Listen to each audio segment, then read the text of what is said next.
안녕하세요. 반갑습니다. 제노입니다. 오늘 해볼 이야기는 어떤 사이트에서 판매를 하는 게 유리한가에 대해서 이야기를 한번 해보려고 하는데요. 이 이야기를 하려면 기본적으로 어떤 몰들이 어떻게 구성되어 있는지를 먼저 좀 아셔야 돼요.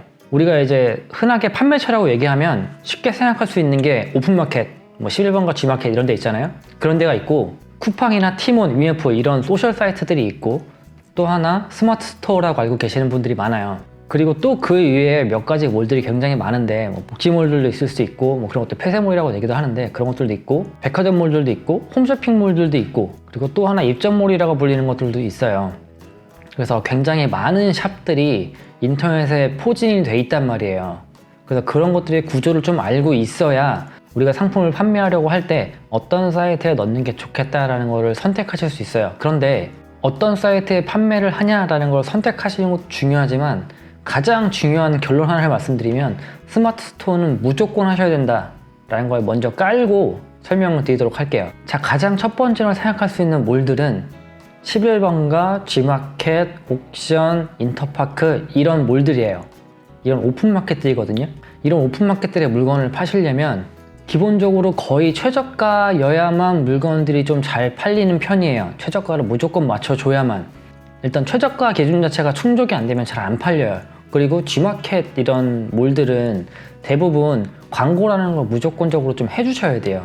그걸 광고 자체가 들어가지가 않으면 물건 자체가 안 팔리는 오픈마켓들도 있어요. 그런데 그 부분을 생각 못하고 수수료가 한 12% 정도 되니까 그것만 생각하고 상품을 집어넣고 팔리겠지라고 생각하시는 분도 있는데, 그런데 그렇게 해서 팔리지 않는 몰들이 바로 오픈마켓들이에요. 오픈마켓.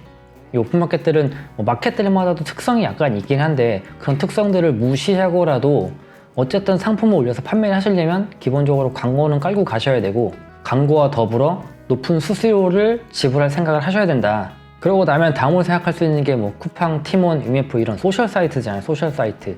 소셜 사이트들은 불과 한 5, 6년 전만 하더라도 수수료율이 굉장히 높았어요. 이게 카테고리별로 수수료 편차가 컸지만 대략 10몇 프로에서 많게는 30몇 프로까지 됐었단 말이에요. 근데 이제 그것들이 이제는 많이 줄어가지고 카테고리별로 제가 알기로도 쿠팡 같은 경우가 5에서 7% 이 정도에서 많게는 10몇 프로까지 기본적으로 카테고리별로 수수료가 좀 많이 낮아진 편이긴 해요.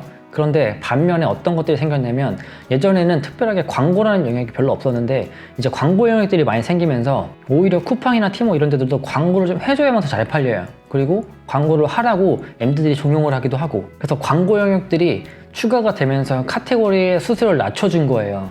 그러니까 카테고리 수수료가 낮아졌다고 해가지고 무조건적으로 쿠팡이나 티몬이 좋아졌네라고 생각하지 마시고 광고 영역을 생각하셔가지고 광고비를 쓰다 보면 수수료율이 낮아진 게 별로 체감적으로 느껴지질 않아요. 그리고 쿠팡이 로켓배송 같은 경우는 최저가를 또 맞춰줘야 되기도 하고 최저가를 맞춰준 거에서도 수수료를 띄어가는데 수수료율도 쿠팡 파트너스에 들어가서 보면 로켓배송에 관한 부분은 수수료가 안 나와 있잖아요. 분명히 좀 더 높아요. 제가 쿠팡의 상품을 판매했을 당시로만 보자면 쿠팡 로켓 배송에 들어가는 상품에 대한 판매 수수료율은 굉장히 높았어요. 제가 판매했던 품목은 패브릭 상품 이런 거였지만 그런 상품들은 20%를 넘게 달라고 하는 경우들도 굉장히 많았거든요. 그래서 수수료가 굉장히 높은 부분들도 있다. 그리고 또 하나 알고 계셔야 되는 게 이런 소셜 사이트들은 기본적으로 정산일이 늦어요. 우리가 기본적으로 주정산, 월정산 이런 식으로 나눠가지고 주 단위로 나눠서 받거나 월 단위로 나눠서 받아요. 그런데 주 단위 정산보다 월 단위 정산을 하시면 불리한 점이 뭐냐면 월 단위 정산은 정산일 자체가 늦어요. 정산일이 거의 40 며칠 이런 식으로 걸려요. 이런 방식을 택하고 있단 말이에요. 그래서 내가 실질적으로 자본금이 많이 없어가지고 상품을 어떻게 떼와서 판매해야 된다라고 하면 우리가 상품이 팔려가지고 그 상품이 다 떨어질 때쯤 되면 내 자본금이 없어지는 경우들이 생기거든요.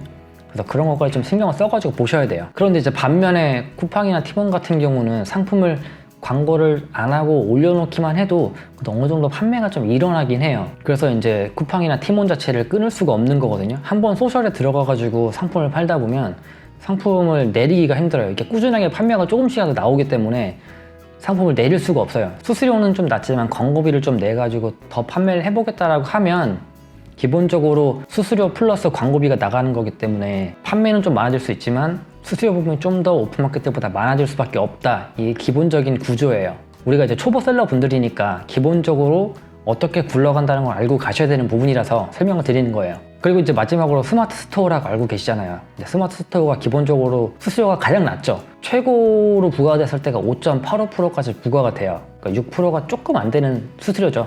수수료가 가장 저렴하고, 시장의 크기를 보더라도 소셜 판매 그리고 오픈마켓 판매 이런 것들을 다 합쳐도 솔직하게 네이버 스마트 스토어 시장보다 작을 거예요.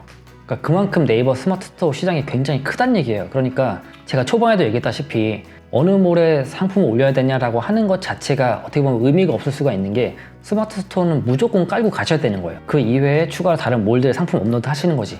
그런데 여기에 중간에 애매모호하게 붙어있는 업체들이 있어요. 입점몰이라고 불리는 곳들인데, 우리가 흔히 잘 아시지는 못할 수도 있겠지만 1300K, 10x10, 교보 하트엑스몰 이런 몰들이 있어요.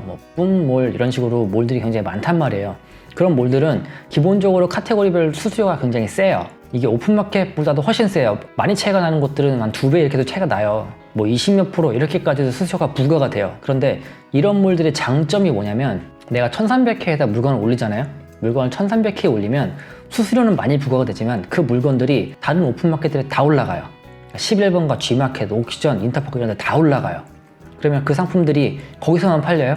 우리가 11번가 상품이 들어가면 11번가에 있는 상품은 네이버 지식 쇼핑에도 노출이 돼요. 그러니까 내가 입점몰에 한번 상품을 딱 집어넣으면 입점몰에 있는 상품들은 바로 모든 오픈마켓에 등록이 되고, 그 오픈마켓에 등록된 상품들은 네이버 지식 쇼핑에 노출이 되는 거예요. 그러니까 수수료가 좀 센 대신에 내가 들어가는 수고가 적죠. 하지만 실제로 이제 상품들을 이런 곳에 올리면 판매가 일어나요. 왜 그러냐면 한 번에 많은 곳에 뿌려지기 때문에. 그런 장점이 있어요. 수수료는 물론 세지만. 그래서 내가 상품을 어디서 띄어다 판다라고 하시는 분들은 이런 입점몰에다 넣으시면 조금 손해를 볼 수도 있어요. 수수료가 너무 세기 때문에. 그런데 내가 이제 상품을 내가 만들어가지고 제조해서 판다라고 하시는 분들은 입점몰에 먼저 상품을 넣어보는 것도 나쁘지가 않은 게, 내가 입점몰 한 군데만 집어넣어도 아까 말씀드렸다시피 웬만한 오픈마켓은 다 들어가요. 그리고 네이버 지식쇼핑도 노출이 되고, 그러니까 내가 특별하게 막 노력을 해가지고 상품을 어디에 노출시키고 이럴 필요가 별로 없는 거예요. 그만큼 좋아요. 그리고 그들이 그만큼 높은 수수료를 받아가지만 할인 쿠폰 같은 것도 적용을 해줘가지고 판매를 많이 하려고 애를 써요. 노력을 하고, MZ들도 좀 잘해주려고 노력을 하고, 그리고 상품도 좀 잘 판매가 된다 싶으면 MZ들이 연락이 와요. 연락이 와가지고 이 상품 기획전 한번 걸어보고 싶다. 수수료 그쪽에서 조금 더 부담하고, 우리 쪽에서도 우리 수수료 받는 것을 좀 까가지고 10%, 20% 할인 쿠폰 같은 거 박아가지고 상품 한번 팔아보자, 이런 식으로 연락도 온단 말이에요. 그래서 상품 자체를 내가 도매가로 공급하실 수 있는 분, 제작 내지는 제조를 하시는 분들은 입점몰에 먼저 상품 하나 던져가지고 올려보는 것도 상품의 반응을 보는 것에는 굉장히 좋을 수도 있어요. 그리고 나면 나머지는 이제 폐쇄몰들이라고 얘기하는 복지몰 이런 것들이 있을 수 있고, 또 백화점몰이나 이런 것들이 있을 수가 있는데, 이런 곳들은 들어가기가 조금 까다로워요. 그래서 그런 부분들을 충족을 하면 들어갈 수는 있는데, 그런데 그렇게 해가지고 매출이 많이 나오냐라고 하면 생각만큼 많이 나오진 않아요. 그래서 그런 몰들을 바로 처음부터 들어가시는 건 추천드리지 않고, 기본적으로 우리가 스마트 스토어는 무조건 하셔야 되는 몰, 오픈마켓들은 그 다음에 들어가 봤으면 괜찮은 몰, 그리고 그 다음에 소셜이나 이런 곳에 들어가시고, 이게 이제 기본적으로 상품들을 내가 받아가지고 파시는 분들, 그러니까 위탁으로 하던 상품들을 내가 재고를 쟁여놓고 하던 이렇게 하시는 분들은 그게 가능한 거고, 아니면 내가 제작을 하거나 제조를 하거나 이렇게 해가지고 품들을 도매가로 막 공급할 수 있다라고 하시는 분들은 그걸 내가 도매로 납품을 안 하고 내가 팔아보겠다라고 하실 경우에는 입점몰에 한번 넣어보시는 거. 1300K, 10x10, 교보와 트랙스, 이런 몰들이 있어요. 여러 가지가 있는데 그런 몰에 한번 넣어보시는 것도 나쁘진 않다 정도로 정리를 할 수 있을 것 같아요. 너무 쉽게 이해가 되지 않으실 수도 있어요. 우리가 흔하게 알고 있는 오픈마켓이나 스마트 스토어, 쿠팡 같은 소셜은 쉽게 아실 수 있는데, 이런 입점몰 같은 경우는 실제로 상품을 넣어보지 않으신 분들은 잘 모르거든요. 제가 이제 예전에 쇼핑몰을 운영을 할 때, 그때 플리마켓이라고 많이 알고 계시죠? 일반적으로 이제 작게 상품 만들어가지고 판매하시는 분들이 길에 이제 플리마켓 같은 거 열리면 어디 장 같은 데 쓰면 거기 나가가지고 상품들을 판매를 하시잖아요. 그런데 이제 그곳에 나가려면 상품을 팔기 위해서 자리세라는 것도 내야 되고 이런 것들이 있단 말이죠. 근데 그렇게 나가가지고 힘들게 판매를 하고 계세요. 그러신 분들이 기본적으로 쇼핑몰을 만들어가지고 내 상품을 업로드하기가 힘들단 말이에요. 그래서 그런 곳에 나가시는 거고, 스토팜에만 그냥 올리면 내가 스토팜에 올라간 상품들을 노출시키기 위해서는, 판매하기 위해서는 좀 많은 노력을 하셔야 되는데, 그런 분들은 대부분 내가 상품을 직접 제작해가지고 판매를 하는 거기 때문에 마진율이 좀 높은 편이에요. 아무래도 기본적으로 제작해가지고 판매하시는 분들은 마진율 자체가 높아요. 내가 뭐 도매 단가로 납품을 한다 치더라도. 그런데 이제 소매로 팔겠다고 하면 마진율이 더 커질 거 아니에요.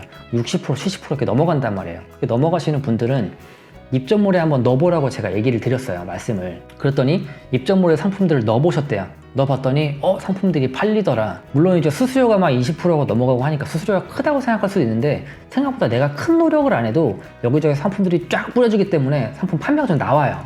그래서 그런 이점들이 있는 게 바로 이제 입점몰이에요. 그래서 입점몰을 많이 모르고 계신 분들이 많은데 이게 활용만 잘하면 생각보다 상품들이 잘 팔리고 많이 팔려요. 그래서 저도 예전에 쇼핑몰을 할 때 입점몰에 상품들을만 넣어가지고 판매를 많이 했었어요. 물론 11번가나 G마켓 이런데 바로 내가 직접 넣기도 하지만 그거를 입점몰에 넣었을 때는 확실히 효과가 좋아요.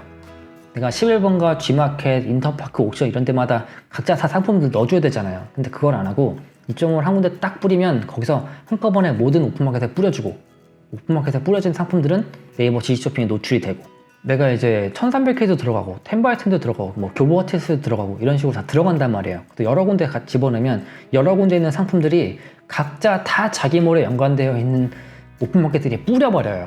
그러니까 상품을 내가 뭐 1300K, 10x10, 교보 하트렉스 이렇게 세 군데다가 상품 하나씩 뿌렸어요. 똑같은 상품을. 똑같은 상품은 3개잖아요. 이 3개가 각자 11번가에 3개, 인터파크에 3개, G마켓에 3개, 옥션에 3개 이렇게 올라간단 말이에요. 그러니까 한 상품이 3개지만 이 상품이 몇십 개 정도로 나눠져가지고 상품이 쫙 뿌려져요. 그러니까 판매가 일어날 수밖에 없어요. 그래서 그런 이점들도 있는 게 입점몰이에요. 그래서 그런 것까지 알고 계시면 편할 것 같아서 오늘 영상 한번 찍어보게 됐고요. 뭐 이러나 저러나 아무리 뭐 이렇게 올리세요, 저렇게 올리세요, 여기 올리세요, 저기 올리세요 말이 많아도 결국 스마트 스토어를 가장 먼저 올리셔야 되고 그 다음에 오픈마켓, 그 다음에 소셜 이렇게 순서로 가시는 게 좀 좋지 않을까라는 게 저의 추천이고요. 또 제조나 제작 본인들이 직접 하신다라고 할 경우에는 입점몰에 한번 넣어보는 것도 판매에 도움이 좀 되는 것 같더라 라고 하는 게 오늘 영상의 핵심인 것 같아요. 어떻게 마켓들의 구조에 대해서 조금은 머릿속에 들어오시는지 모르겠어요. 제가 이제 최대한 쉽게 설명을 드린다고 드렸는데 이 설명들을 들으시고 좀 한번 적어 보신 다음에 마켓들마다 들어가서 한번 비교해 보세요. 수수료도 한번 비교해 보시고 정산일도 비교해 보시고 이런 것들의 비교를 쭉 해보신 다음에 내가 오픈마켓들을 들어가던 입점물을 들어가던 스마트 스토어를 들어가던 결정하시는 게 나을 것 같다는 게 저의 결론입니다. 그럼 오늘 영상 여기서 마치도록 하고요. 오늘 영상도 또 마음에 드셨다면 구독과 좋아요를 부탁드립니다.